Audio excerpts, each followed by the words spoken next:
Hola amigos, bienvenidos a un nuevo tema. En esta ocasión vamos a tratar una noticia que ha saltado a la palestra esta semana del 15 de marzo, y que tiene realmente su importancia. A nivel general puede pasar desapercibida o puede ser una curiosidad, pero los que estudiamos la Biblia y las profecías sabemos que lo que vamos a leer ahora, la acción que ha tomado el Papa esta semana, tiene un objetivo detrás. Y el objetivo también lo veremos en el vídeo de hoy.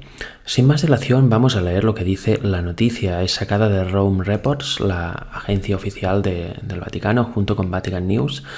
Y bueno, dice así: la nueva consagración de Rusia a María y el tercer secreto de Fátima. El próximo 25 de marzo, el Papa Francisco ha decidido realizar una consagración de Rusia y Ucrania al Sagrado Corazón de María, y lo hará con una doble ceremonia. Una presidida por él en la Plaza de San Pedro de Roma y otra en el Santuario de la Virgen de Fátima en Portugal, presidida por el cardenal Krajewski, quien ha estado en Ucrania en los últimos días. Todo este tema viene relacionado con las supuestas apariciones de la Virgen María a principios del siglo XX a unos pastores de la zona de Fátima, en Portugal. Y bueno, esta dio 3 visiones a los pastores, y concretamente a una de ellas, que ahora vamos a ver cómo se llama y lo que le dijo, pues le dijo una serie de cosas. Fijaros, la consagración de Rusia es una de las peticiones que, según uno de los 3 pastores videntes, Lucía dos Santos, le realizó la Virgen María en 1917, cuando aún no había comenzado la Revolución Rusa. En el mes de agosto de ese año, esta joven campesina de un pueblo portugués asegura que la Virgen le dijo que si no cumplía la petición, Rusia invadiría el mundo con sus errores. Estamos hablando de principios del siglo XX. Había ya conflicto entre el este y el oeste, entre Oriente y Occidente. Luego vino toda la Segunda Guerra Mundial, luego vino todo el tema de la URSS, con lo cual es algo candente en el mundo la tensión entre Rusia y Occidente. Y aquí vemos esta supuesta aparición de la Virgen María a estos pastores. Y realmente una de las cosas que le dijo es que tenía que consagrar a Rusia para evitar que se expandiera por el mundo con sus errores. O sea, en otras palabras, para los católicos será consagrar Rusia a María, a la intercesora, ¿no?, aparte de Jesús, entre Dios y el hombre. Pero sin embargo, cuando vamos a la Biblia, vemos que María fue una mujer normal y una mujer igual que cualquier otra persona. No tuvo un nacimiento inmaculado. Jesús tampoco tuvo un nacimiento inmaculado. Simplemente María fue una persona elegida por Dios para que fuera la madre del Hijo de Dios, que tenía que venir a encarnarse a la tierra, y conocemos como Jesús, pero nada más. En su momento murió y está en el descanso hasta que Jesús venga, con lo cual no ha ido al cielo. Ningún muerto va al cielo para parecerse a los vivos, ningún muerto cuando muere va al cielo y tiene una vida ahí. El alma no es inmortal.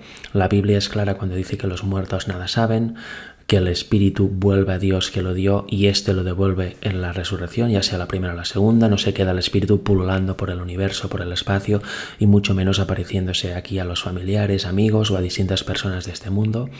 Con lo cual, sabiendo el claro mensaje bíblico sobre el estado de los muertos, el cual es que nada saben, están descansando en el sepulcro y ya nada más tienen que hacer debajo del sol, ya no tienen parte debajo del sol, también perecen sus pensamientos, dice Eclesiastés.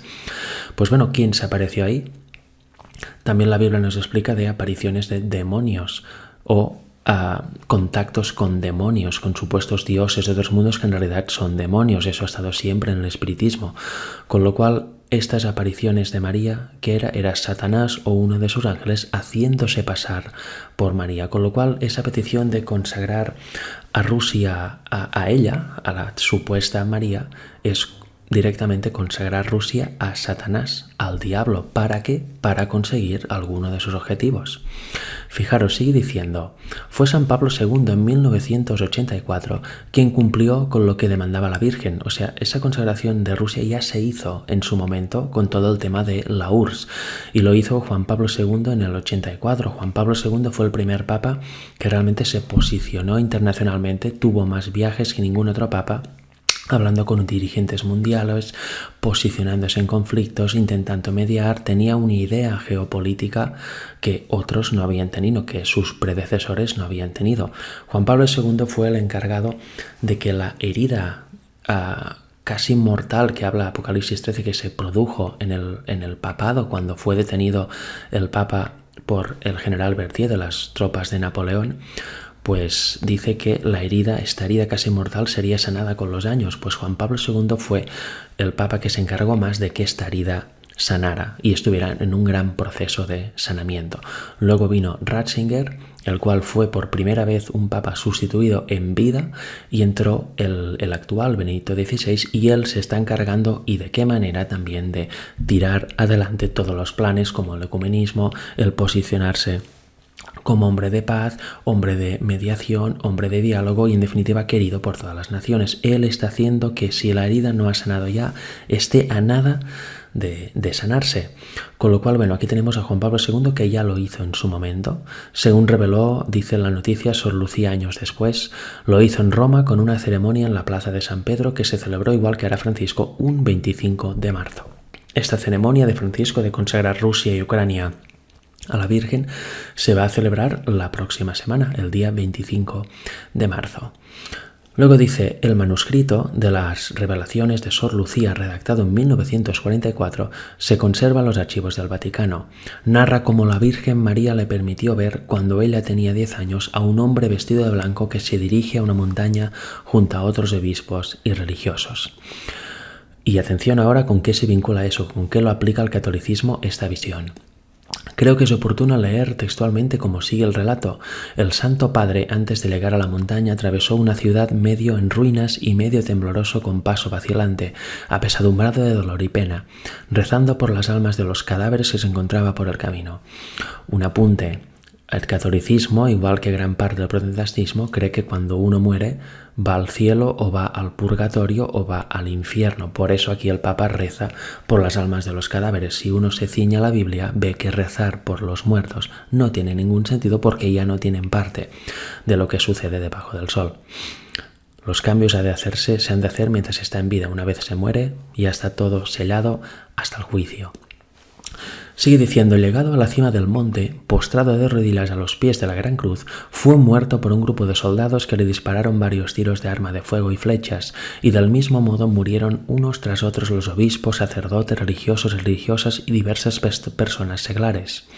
Se trata de un relato profético que en 1981, cuando Juan Pablo II lo dispararon en la plaza de San Pedro, se atribuyó a su persona. Este relato fue atribuido al intento de asesinato de Juan Pablo II en el Vaticano. 4 balas impactaron en el cuerpo del Papa, 2 de ellas en zonas de órganos vitales. Era el 13 de mayo, fiesta de la Virgen de Fátima, y quien impulsó la causa de canonización del pontícipe polaco lo relaciona directamente. Dice así, es Sławomir Oder. Postulado causa Juan Pablo II, desde el principio consideró ese hecho como un milagro. Él mismo dijo, una mano ha disparado, pero otra mano, la de la Virgen, ha desviado el recorrido de la bala, manteniéndola a salvo todos los órganos vitales de su organismo. Fue algo sorprendente para los médicos que le operaron, porque el recorrido de la bala pasó rozando los órganos vitales sin provocarle ningún daño. Es inexplicable. Científicamente no tiene explicación. Con seguridad fue la Madre de Dios quien le protegió en ese momento. Bueno, esa es la interpretación católica. Otra interpretación puede ser que sí, efectivamente, la bala no tocó ningún órgano vital porque así fue.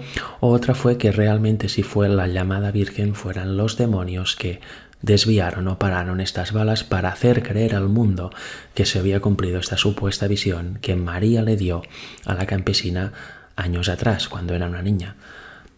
Juan Pablo II fue uno de los papas más destacados, fue vital para el avance del catolicismo y el cumplimiento que nos dice Apocalipsis 13 de que, como he dicho antes, la herida casi mortal fuera sanada y fuera tomando el poder que tuvo en la Edad Media, con lo cual nada sería de extrañar, pero desde luego Dios no está actuando ahí haciendo milagros. Sigue diciendo, hay que recordar que pocos años después de la consagración a María que hizo Juan Pablo II, cayó el muro de Berlín. Mira tú qué casualidad. Todo un sistema comunista que parecía indestructible hasta que se desmoronó sin violencia en 1989. Eso hay que hacer otro estudio también. Hay que ir cada uno a estudiar el tema de los jesuitas.